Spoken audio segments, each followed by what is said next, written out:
We are moving toward the music. We are opening our minds. We are healing through the music. Joining voices, connecting our lives. We move forward at our own pace. We speak out clear and strong. We support and share our friendship, inspiring as we journey along. We move beyond our challenges. We create community. Music gives voice to our feelings, unites us with synergy, unites us in harmony. We are moving toward the music. We are opening our minds. We are healing through the music, joining voices, connecting our lives.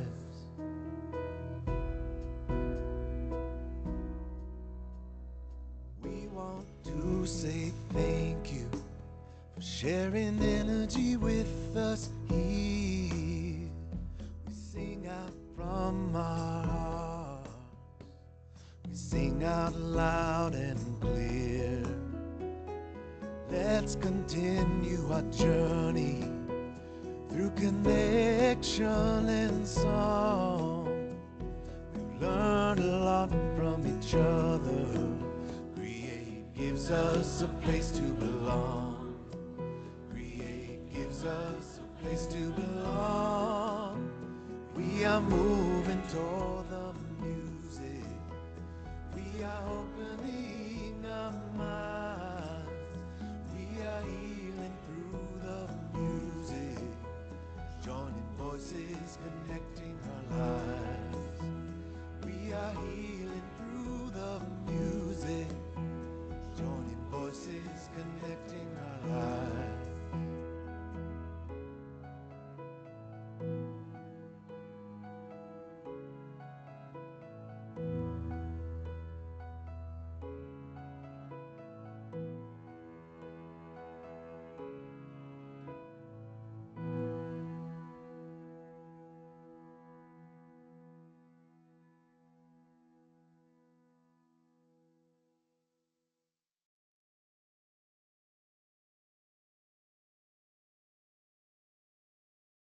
Well, good morning, everybody, and thank you so much, Stephanie, Don, and Mandy, for sharing that beautiful video of the magic and the power of Create and the positive impact that it has.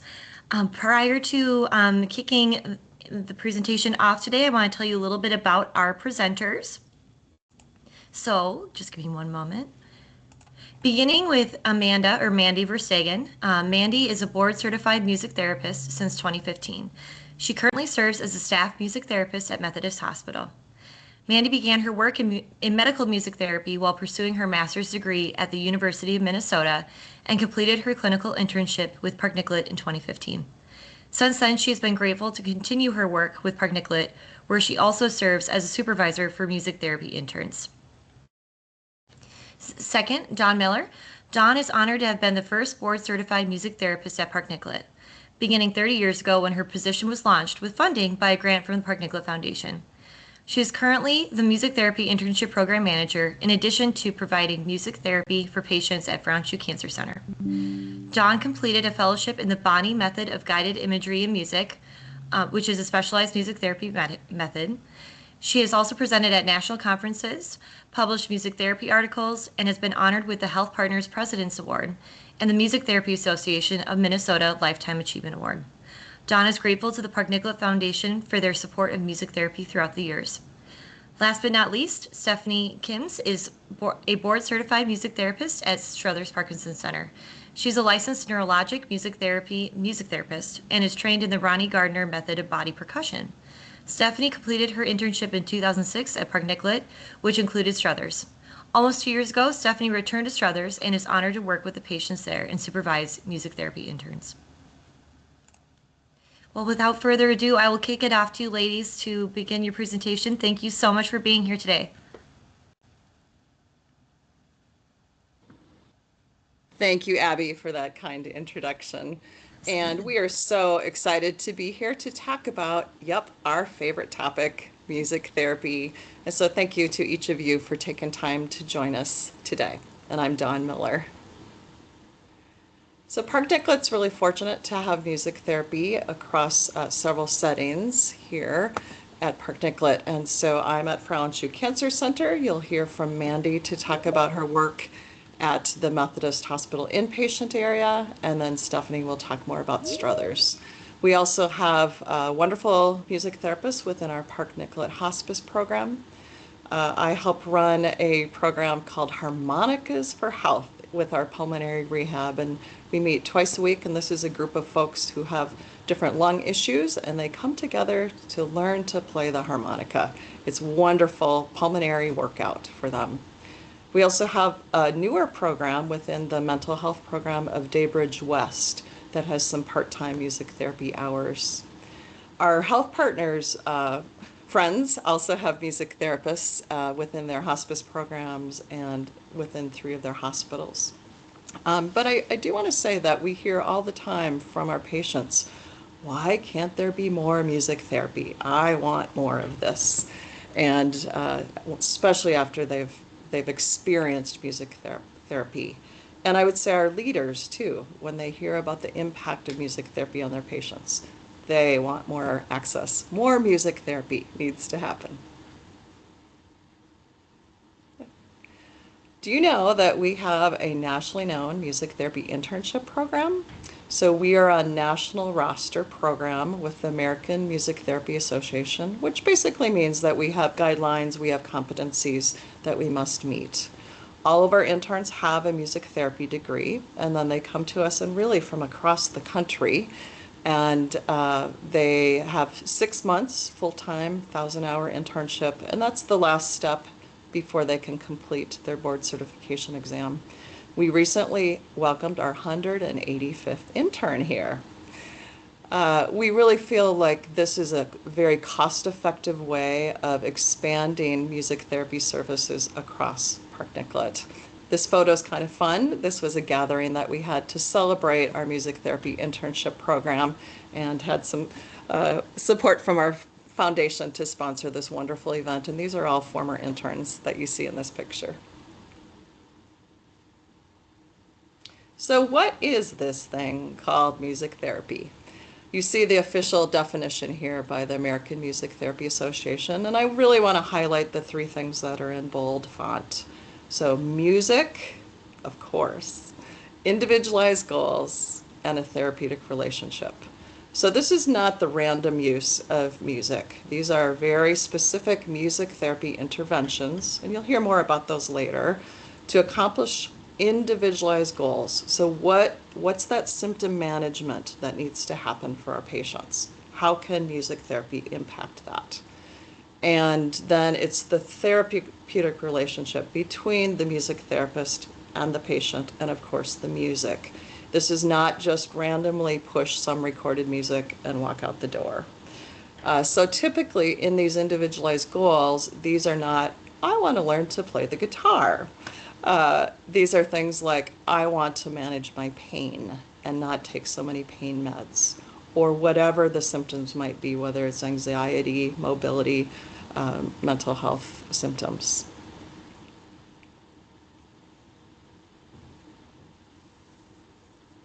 All right, so now that we've heard a little bit about what music therapy is, who are music therapists? Well, you can practice music therapy with a bachelor's degree, but we also have master's and PhD programs. As Don mentioned, we have 2 boards that govern the United States, and that's the American Music Therapy Association and the Certification Board of Music Therapists, CBMT, and they establish a scope of practice for all music therapists, as well as a code of ethics. So along with our education, we have clinical training with over 1,200 hours of clinical training that's split across 4 clinical practica and a 6-month internship. And once that education and clinical training is completed, then you can sit for the board certification exam. And once you pass that exam, you earn the credentials of MT-BC, which stands for Music Therapist Board Certified. And to maintain that credential, we complete 100 credits of continuing education every 5 years. So what's the difference between like music therapy and therapeutic versus supportive music? Well, music therapy is happening in clinic and patient care spaces, and it's really tailored to the patient. And we tailor it to the patient by doing an assessment, looking at the whole person, identifying their strengths, areas for growth, what are their goals. And then together with the patient, we design goals and objectives and decide which music interventions we will use. And as I mentioned before, we do have that board certification for music therapists showing that we have met the criteria to be practicing music therapists. As well as we have research that's peer reviewed, and so we use the research to help inform our practice, as well as that code of ethics and standard of practice. Whereas supportive music is happening more in public spaces, it's more for entertainment and enrichment. It may be done by volunteers or professional musicians. It could be involving listening programs for patients or even lobby music.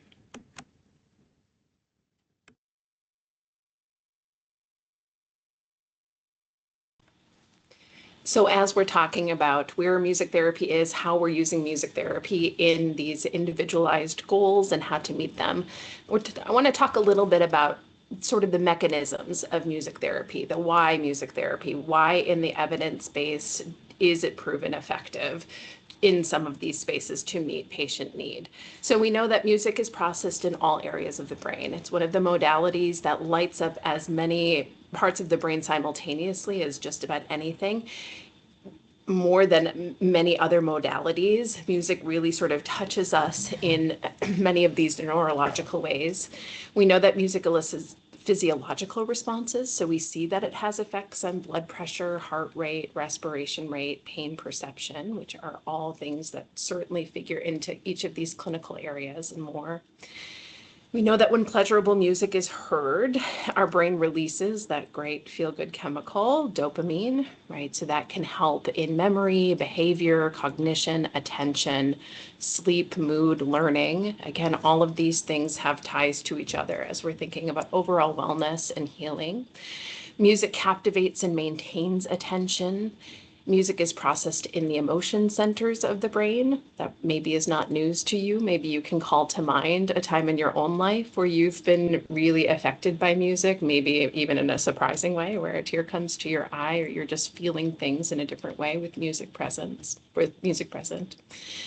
And then we know that music can serve as an alternate mode of communication, especially as we talk with some of these neurological disorders or some particular diseases. Music can almost act as a bit of a shortcut in the brain to serve as an alternate mode of communication for folks.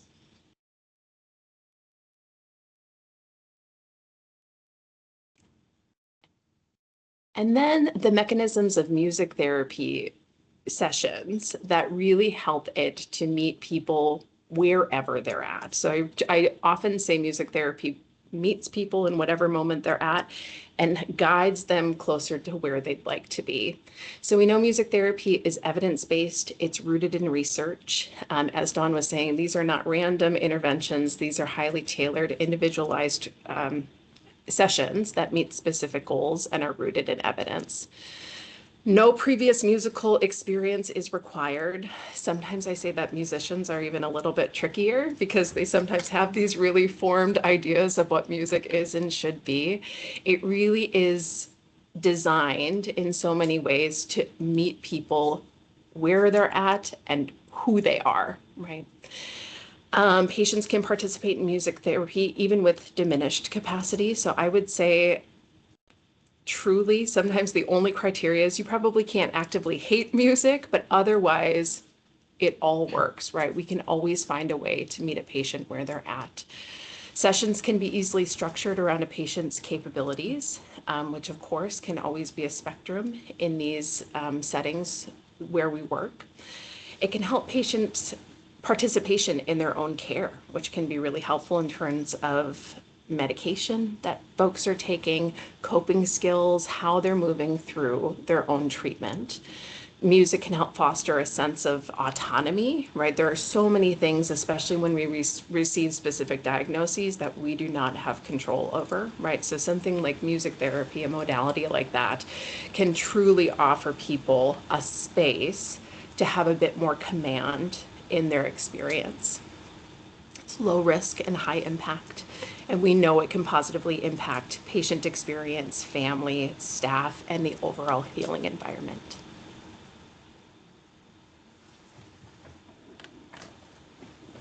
All right. Well, I get to talk now more about the area that I serve, Frauenschuh Cancer Center. So there are many reasons for referrals to music therapy that come from everybody, from whether it's a patient, an oncologist, a social worker, the patient. Many times it's the patient themselves. So I would say anxiety would be kind of one of the number one reasons. And you think about getting a cancer diagnosis, and maybe some of you might have experienced this, or your loved ones might have experienced this. That brings a lot of fear, a lot of unknown. And so again, music can really meet people where they're at and help them find a way through, a way to express that, a way to decrease that anxiety. And then all those emotions too that come with the cancer diagnosis. As Mandi said, music goes right here to our heart to help us express in a safe way those emotions. Some people, when they come in for chemo, they think about, oh, you're putting poison in my body. When they get music therapy with their chemotherapy, they get to focus on positive things, on healing. They get to connect up their mind, their body, their spirit all together. They get to focus on healthy images, like their immune system fighting off cancer or dissolving that cancer. Pain can be another important referral for music therapy, and procedural support also. And one example that we do quite often here on a regular basis is providing live music while people are getting their bone marrow biopsies, which can be a pretty scary and painful procedure. So with that live music, the breathing exercises and the protocol will help them to focus on that music and their breath instead of the fear, instead of the pain. Certainly difficulty sleeping or palliative care are more reasons that we get referrals for music therapy. So who better to hear about music therapy than patients themselves? And so this was a patient who gave us permission to share this, and I'm just going to read this. Music therapy has provided me with pathways for living with cancer that enrich my life. Music therapy offers emotional and spiritual support as I navigate my days and my treatments. Music therapy has provided long-lasting benefits through days of despair as well as joy. In music therapy, I've accessed tools that release peace and hope within me. In music therapies, I've accessed various avenues to support my health, writing songs, developing playlists, playing a variety of instruments, and using guided imagery. Living with cancer is a challenge I didn't anticipate or want, but having music therapy has been life-sustaining on this journey. It's helped me to focus on light and positivity. It's enabled my body to adjust to the work of living while being treated for cancer. And I just have to say, it's just a total honor to have worked with this dear patient. Thank you for bringing your voice to this. So where does music therapy happen in the Cancer Center? A lot during chemotherapy infusions. We go door to door as we have these referrals. Patients can have music therapy before or after radiation treatments, and we have a wonderful music therapy room that is full of lots of great instruments.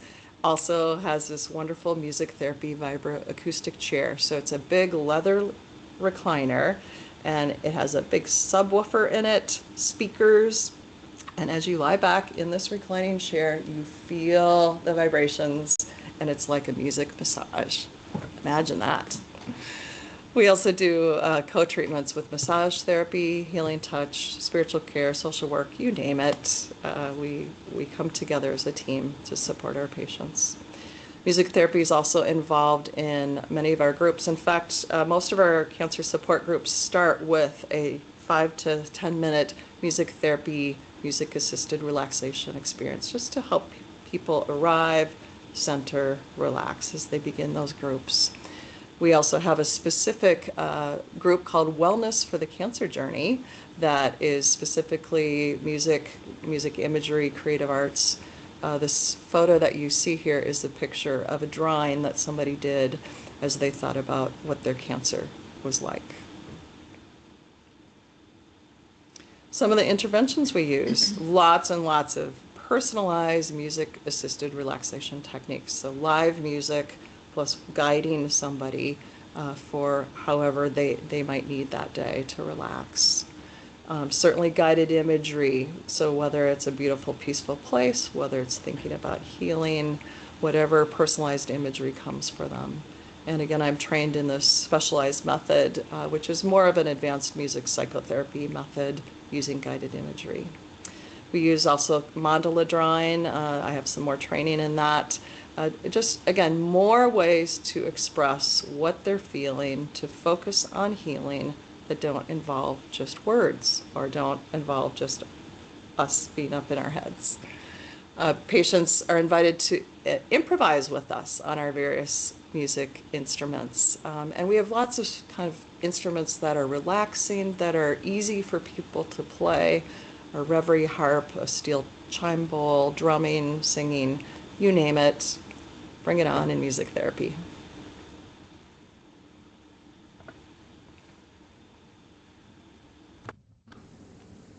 Hello, I'm Stephanie Kimmis. I'm the music therapist at Struthers Parkinson Center. And as you joined this meeting, hopefully you got to see the video that was playing. And that was created by the CREATE participants, along with a music therapy intern, Steve Sullivan, and music therapist, Sandy Holton, who was the first music therapist here at Struthers and was here for 28 years. I've been here for almost 2 years. And I'm happy to share with you about music therapy at Struthers. So a few reasons for referral to music therapy at Struthers are all listed here. I just want to highlight the bold ones. Apathy is actually a symptom of Parkinson's disease, and that's when someone loses their internal motivation to do things. So we'll get referred to music therapy because we know that music can spark creativity, it's enjoyable, and it can help cope with apathy. Balance issues, cognitive changes, changes in voice volume, and the quality of the voice are also reasons for referral, along with freezing of gait. And that's when a patient feels like their feet are glued to the floor and they can't quite get going. In those cases, I'll use music with a steady beat to help get them going and keep them going longer. So let's take a look and see what music therapy looks like here. So as Abby mentioned, I'm trained in something called Neurologic music therapy. And that is a standardized evidence-based clinical system made up of 20 techniques, and it's driven by research. And these techniques target cognition, so attention and memory skills, along with sensory motor and speech and language skills. And so this slide really highlights that. Rhythm and music help with the movement. As I mentioned, with the freezing of gait, that steady beat gets patients going, keeps them going longer. We can also play instruments in non-traditional ways. Behind me, you see the marimba. This was donated by a patient who worked with Sandy and really found her voice again through her work with Sandy. And her father was a professional marimba player. And when she passed away, the family donated this in honor of her. And so playing the marimba, we'll do trunk rotation and have them cross the midline to play. That helps with muscle rigidity. You can also play by rocking side to side, working on weight shifting. And in this case, when I'm using music, the rhythm is really helping drive the movements. And we can use active music tasks to improve attention. I have an example of drumming to sustain attention, which I'll play in a minute. And also with the marimba, we can use, I'll play like 3 notes and have the patient listen and then play those 3 notes back. And there you're working on attention and memory skills. And we go from there. We start so they can be successful and build upon that. It can also look like engaging in body percussion, whether that's stomping your feet, patting your legs, clapping hands. We'll also use singing and rhythm to help improve voice and speech. So I use a lot of breathing exercises where we focus on taking in a deep breath and really piloting the breath out to help with voice volume. We'll use vocal exercises, kind of like a choir would do, and then I'm also singing songs to work on pitch range and speech and articulation. And we can use that rhythm to really help with the rate of speech as well. And lastly, music expresses, releases, and manages emotions. And this can look like using music-assisted relaxation to help manage anxiety, to help manage daytime sleepiness. It can look like playing instruments or writing songs to express emotions.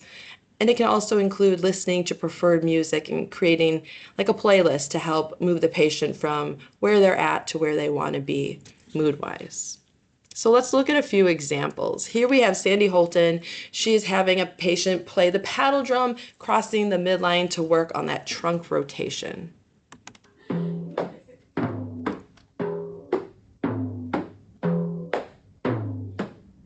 You'll notice she's patting the drum against her to make that beat to help provide structure and an anticipatory cue for the next move.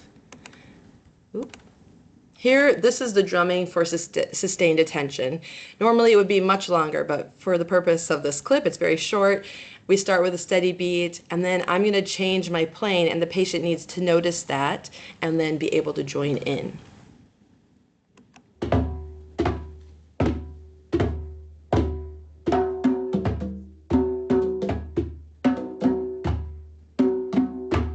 And you can see sometimes it takes a minute to find the groove, but then you get there.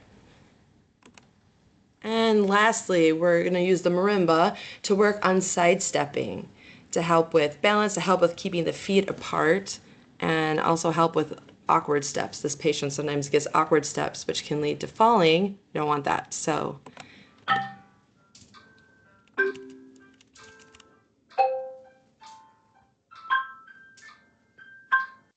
now, of course, I would have the patient come back the other way to work both sides, but for the purpose of this video, we kept it short.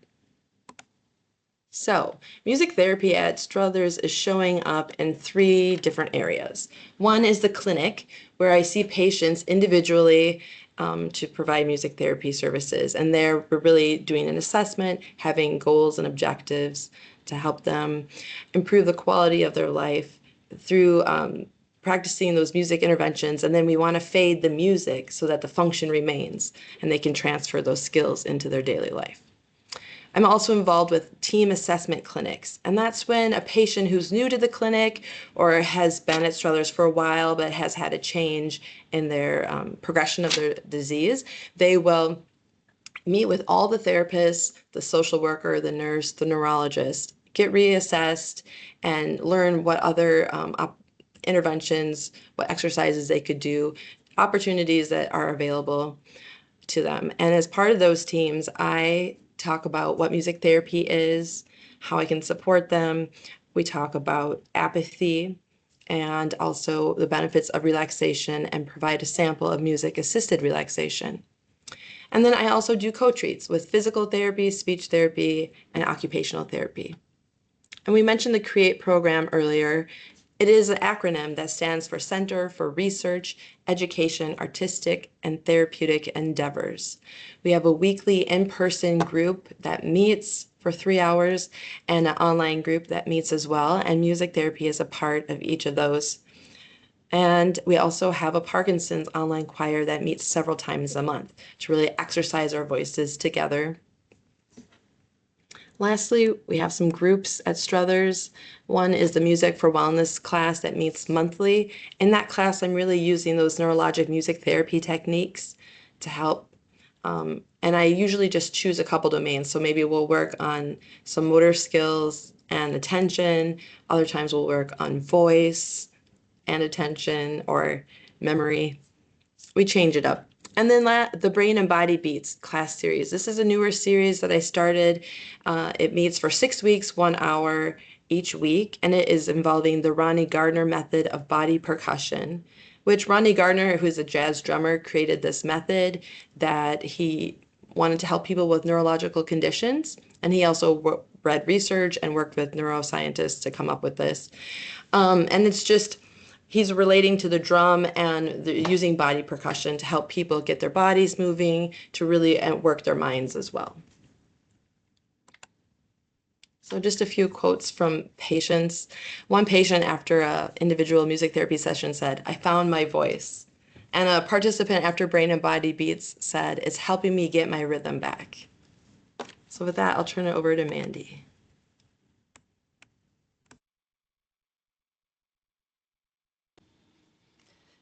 Right. Hi, good morning. I'm Mandi Verstegen. I am the staff music therapist at Methodist Hospital, where I've been for about the last 5 years. So it really does feel like a privilege to talk to you all this morning about the work we do every day. Of course, we get to live in the richness that is supporting patients in these clinical areas, and it feels like a real gift to be able to share that with all of you. So we learned a little bit about music therapy at the Frauenschuh Cancer Center, at Struthers Parkinson's Center, and then we have this unique position at Methodist where we might see patients that come inpatient from both of those settings and more. Okay. So these are the units we support at Methodist. It is hospital-wide. So I did just highlight 5 East and 5 West, which is our medical, surgical, oncology, and hospice unit. So there is a very specific part of my job that is specifically focusing on the patients that are palliative care in oncology and hospice. And then otherwise, I am throughout the hospital, finding different ways to meet people in these very, very tender spots they might find themselves as they enter the doors of our hospital. So we talked about referral to music therapy in other settings. There's much overlap, and I would say these are really primary reasons that we might have a referral to music therapy to help support someone's healing and wellness during their hospitalization at Methodist. So I would say a lot of my work is really focused on anxiety reduction, agitation reduction, confusion and delirium management, pain, and then helping people process their experience. So there's, of course, a palliative care, a comfort care hospice whenever patients are distressed, where there's a long hospital stay. And then you find some of these themes coming up time and time again, regardless of diagnoses, that there's certain anxiety that comes up when we're in the hospital. There might be pain, there might be a lack of coping skills. And really the headline is, how do we use music as another way to manage symptoms, whatever those might be? So inpatient, it always feels a little hard to distill down into bullet points the richness that we get to experience each day. It might be listening to preferred music, and I'll talk a little bit more in depth about some of these things, using song lyrics to elicit emotion processing, maybe where our own words feel like they're not quite enough. Providing music-based coping skills, processing emotion and someone's experience through songwriting, and it might also be something like active music making to connect the patient to themselves. So that's all fine and dandy to sort of be in a black and white bullet point list and to talk a little bit more about the specifics. So as we move to the next slide, we think about something like listening to preferred music played by a music therapist. Great. On its face, sounds simple enough, and that intervention might be what connects someone more fully to their own reality, right? Especially if they're experiencing delirium. It might be cognitive stimulation for someone who has advanced dementia. It might be increasing patients' participation in their own care. I do often feel like music connects us back to the broadness of our own story, right?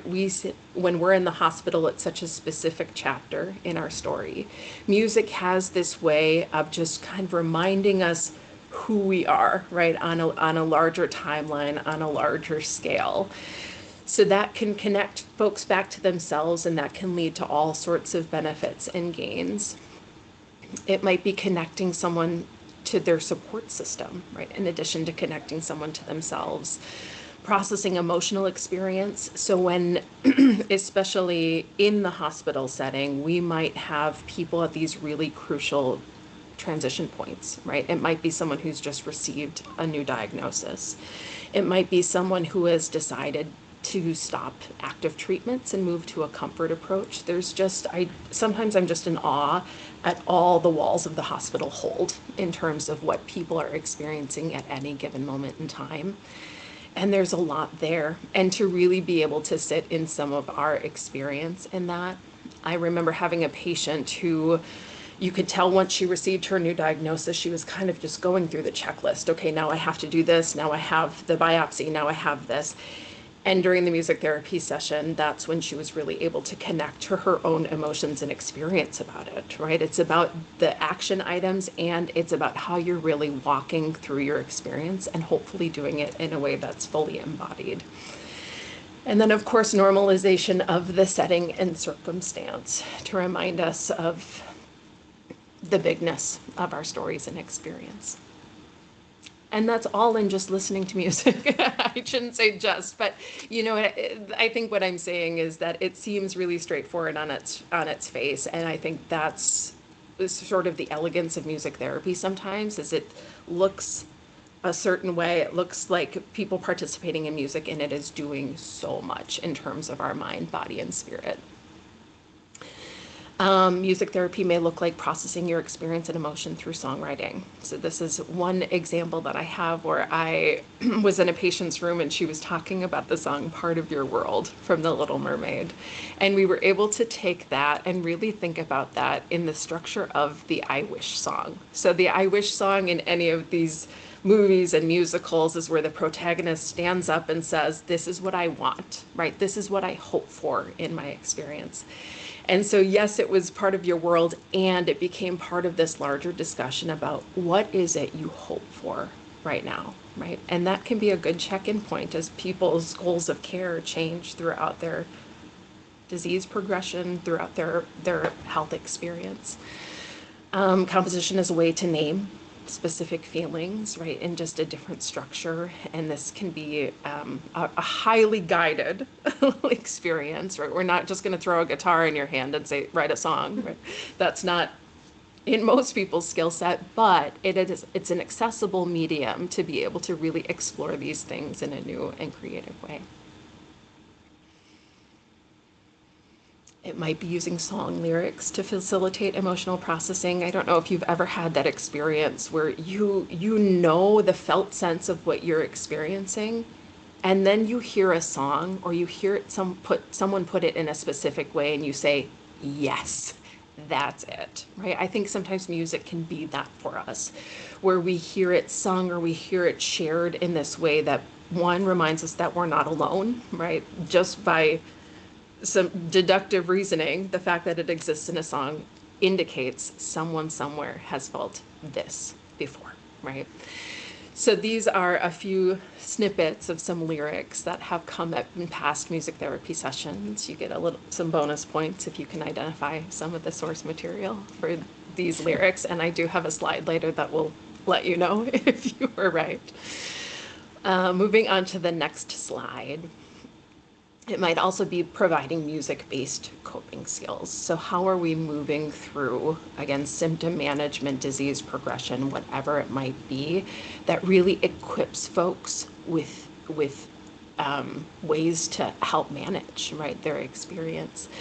So it might be creating a playlist for relaxation, creating a project that's really focused on someone's legacy and life, music-based relaxation, and then I think something that comes up in the hospital specifically is music for procedural support. So the procedures that are required of some of our patients are often invasive, they're painful, right? And so being able to come into that with something that's not pharmacological, right? That's highly non-invasive, like music therapy, to support those processes becomes really important. So this is some quantitative data. So we do collect both quantitative and qualitative data. We, of course, get those, as Dawn was saying, those grateful patients and family members and et cetera that say, I'm so glad this exists here. Can there be more, right? So I think the qualitative and quantitative data collection really helps us tell that story. So this is from our data in 2025 showing how anxiety, pain, mood really do have changes after music therapy sessions and intervention. Now, it's not appropriate in some sessions to collect this, but we do collect it where we can. And you can see that there's a significant reduction in anxiety and pain. And then there is, I think, really a movement in some of the research to start to put more words to these things that feel intangible, right? Something like mood, like hope, whatever it is, there is sort of this growing body of research that starts to really point to the fact that these are things to pay attention to. They're really critical parts of people's experience and how they're, maintaining wellness in their experience. So then moving from quantitative data, and I know this is just a lot visually, but I have to confess that I just could not choose. That feels like a real, just such a gift to be able to see and hear in patients' own words what their experience of this is.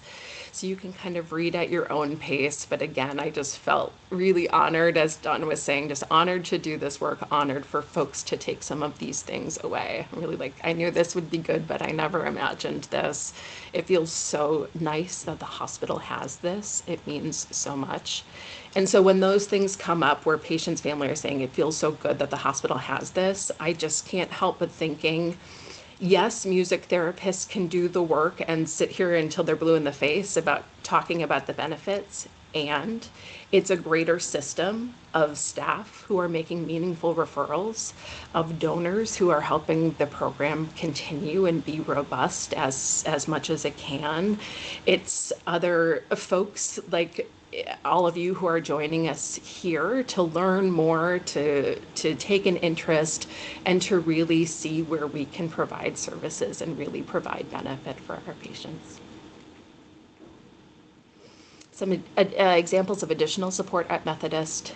We do occasionally have honor walks, which is really honoring someone's gift of organ donation. And this is a way that we can hold space both with patients, families, and staff as that gift is being made. We do have memorial services throughout the hospital for various things that come up, including fetal loss that music therapy can provide support for, oncology symposiums where we're providing education for our staff about ways that music therapy can benefit their patients.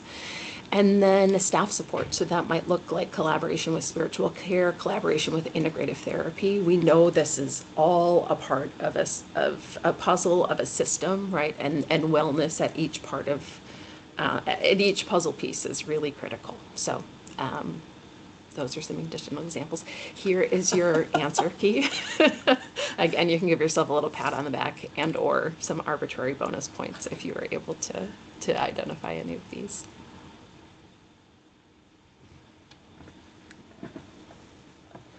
So you mentioned the video that we started with. That slide before shows we've got some more great videos. I know Abby's going to send those out in a follow-up email, but check them out if you want to be inspired some more. Some great videos of music therapy in action. And with that, thank you so much. Thank you also for joining us here today to learn more about music therapy. We really rely on the Park Nicollet Foundation to help fund music therapy positions, to provide stipends for our interns who come from across the country, to have more music therapy equipment and more. Just we so appreciate your support. Are there any questions? Ladies. Oh yeah. Thank you. I'm sorry, you took the words right out of my mouth. Well, I just first want to say, Dawn, Mandi, and Stephanie, thank you guys so much for your beautiful presentation. And it does look like we have some questions here to ask. Just one moment. Let's see here. Okay. It's clear music therapy is a powerful tool for healing. What is needed by this program to reach even more patients? I'd say more music therapists. So it would be very helpful, yes. Absolutely. And I was curious to learn, what does the board certification exam entail for becoming a music therapist? Is it a lot of like hands-on like type of care, or I was just curious what that exam entails. So the process of board certification is really coming from the academic program where you're completing your degree requirements, going into your required internship. So Stephanie and I can both attest that we were former interns of this lovely Park Nicollet music therapy internship. So it goes from that into taking your board certification and sitting for that exam. And then once you've checked those boxes, then you can move into being a board certified music therapist. And that as we were talking about, that recertification comes up every 5 years. So there's requirements along the way to maintain that certification. Thank you. And the work you all do, like with connecting people to their mind, body, and spirit, is amazing. What inspired you to become music therapists? How much time do we have? Oh, My short answer is just, again, seeing the power of music and how it brings out the healthy part of people and taps into that. That's the short answer for me. And one of my, I mean, again, how much time do you have? I'll make it really short, but I do have this really poignant memory that really turned my feet in the direction of music therapy, which is I was an English camp counselor at a camp in Brazil, and we had a moment where it was all of the kids at camp, and then there were kids from the local orphanage that came for the day. And at one point, they were all just singing the Black Eyed Peas together. And I looked around and I was like, whoa, right? That there was just something there that was, we talk about music for non-musical goals, right? This was music, but it was music as such a powerful mode of connection. So it was like one of many data points for me that was like, okay, I might take my degree in vocal performance and not sing opera, and instead maybe turn my feet into something like this. And for me, I just love music and I wanted to help people. And I saw how music in my own life, just even playing an instrument, really helped me grow in confidence and connect with others. So I thought, what is this music therapy? I'm going to learn more about it. And I started observing music therapists in different work settings. I would strategically get jobs where music therapists were employed so I could observe them. And I thought, this is cool. And so then here I am.